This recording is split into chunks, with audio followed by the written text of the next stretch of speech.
Hey guys, welcome to the James Bond Show. It's Crazy Kajivi here with you. Got a special edition with no fears, limits, or substitutes of the James Bond Show. We're going to announce the title of the new Bond film. And with no further ado, and to be really honest, in case I forget it, because it's just not that catchy to me, this is the fourth time I've actually tried to film this and remember the title. And I'll explain a bit later why maybe I'm having issues. But I'm going to spit out the title and then we'll discuss it. So the title of the new Bond film, guys, is No Time to Die. There took me 4 runs of re-recording this. No Time to Die is the title of the 25th James Bond film. So we no longer have to call it Bond 25, and thank the Lord Jesus Almighty, we don't have to call it Genoma of a Woman. Now, first of all, because I'm not finishing this video yet, but first of all, what I want to know, guys, is, do you feel the Bond theme up inside you when you hear that title, No Time to Die? How does it make you feel? And I really want to know in the comments below what you guys do think. So please make sure you do that before, swapping over to another video. Now guys, it's like 3 a.m. in the morning here in Melbourne, Australia, and the reason I had to film this 4 times is I'm actually dosed up on medication, mostly natural stuff, but I've been really ill. So I've been really, really sick, as my friends know, and on the Facebook pages I run for James Bond as well, which has had a name change. So we used to be called Real James Bond Fans with Love on Facebook, but now the James Bond page I run is called The Real James Bond Fans. So guys, if you want to come and check out the best James Bond Facebook page, come out and check up on The Real James Bond Fans. So that is The Real James Bond Fans, and please make sure you enter the questions. So guys, let's get back to the title of the film, because a lot of people are already messaging me, or I would send them the video, the launch print of the title that Eon have put out, which I'm going to put in the link below, guys.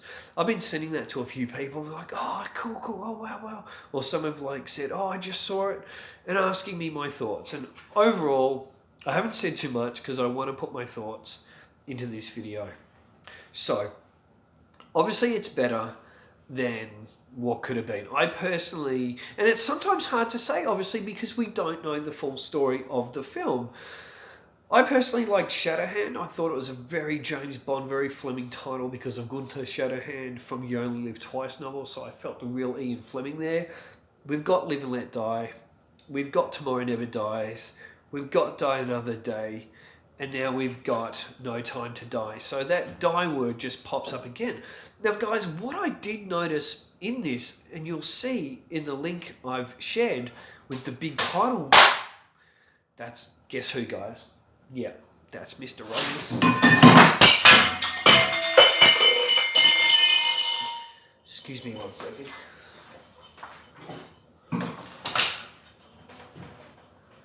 Alright. We all knew it was going to happen one day. And this is Mr. Ruggles.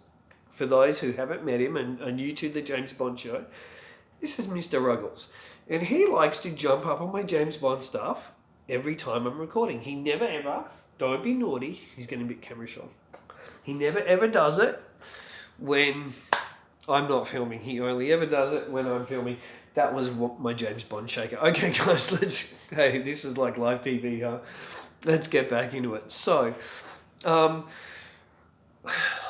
kind of okay with the title because obviously the thought of it being Genoma of a Woman, I mean, I think they would have just got hammered at the box office. I don't think people would have even gone to see a film called that. And even as a diehard Bond fanatic, I'm being honest, I wouldn't have paid for it. I would have, and I've discussed this with a few of my close Bond buddies, I would have given the money for another film and I would have snuck into Bond 25 and I still would have called it Bond 25. I would not have gone to pay to see Genoma of a Woman, no way. So I guess it depends on what the story is. No Time to Die, I mean, it's interesting. Who does that refer to? Is it talking about Rami Malek's character and who he is? Is it talking about Madeline Swan? And potentially, is she nearly killed in the PTS but not quite killed, and then she's in hospital? And I'm brainstorming. I've just come up with an idea. Is she in a coma for 4 years and then she comes up and out? And, I don't know. I just thought of that right then and there. No time to die, so she's not going to die then. Or is it referring to, of course, our man Jimmy, James Bond? Who could it be referring to? Who do you guys think it's referring to? So, yeah, I'd love to know what you guys really think. This is still new, still fresh in my brain. I'm not 100% on it. I know other people are like, yeah, happy with that. But I think when a few days kick in, some people are probably not going to be as happy with it. They're going to be a bit, especially maybe a week or two from now. But here's something that I was going to say before Mr. Ruggles got up to no good there, guys. What was great to see at the title launch, or the video launch they've released, is you see 007 there. I think there was an opportunity with the wording. They could have had No Time to Die with the 007 through it. But they've put 007 right there. So maybe that's a good thing. Now, I'm not saying Barbara Broccoli watches my videos or anything. But if people from Eon do, and they're catching on to this, just remember, it's not about me. I am just a mouthpiece. And so are my Facebook pages, a mouthpiece for James Bond fans that truly love, Barbara, what your father and Harry Saltzman set out to do based on what Ian Fleming created. We love that. We also love what you, Barbara, did with Casino Royale. You and Michael did with Casino Royale.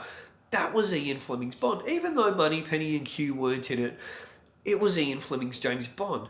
Please, Barbara, no matter what's in that script or whatever Phoebe Waller-Bridge influences or outside influences, remember what your father said to you. Don't screw it up. And he told you that by do not let outside influences come in and take over. So Barbara, the Me Too movement is a tiny little speck of people in a massive world, but it's pushed by a global mouthpiece media owned. Don't let that get in your heads. James Bond fans do not want this political correctness and wokeness in the film. So remember, Barbara and Michael, your final script is what you edit. Now, don't you wish that the makers of Solo edited out the scene where Phoebe Waller-Bridge played L337, that droid, talking about having sex with Han Solo? Don't you wish that? So in the production, in the post-production for No Time to Die, please remember this and get rid of anything that makes Bond look like a woman molester or someone that would be accused of Me Too, like he's cracking onto Nomi, like he's no good. Please get rid of it. And if you guys are planning on assigning her to be 007 so you can launch a 007 franchise and keep Ray Fiennes and keep all these guys in the franchise, but with her as 007 and you retire Bond or whatever you do with him and you give her that number, don't do it. You have a chance now, between now and when you release that film, to change your minds. Please do not do that.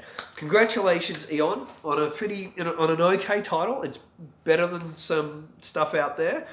I don't think it's groundbreaking, but it's a title, and thank you for letting us fans know it and releasing it. At least we appreciate that. So, and some of the footage I've seen of recent looks really cool. And so, yeah, just hopefully you guys keep up and make a great film. And please, Barbara, just remember, don't let outside influences come into Bond, and especially into No Time to Die.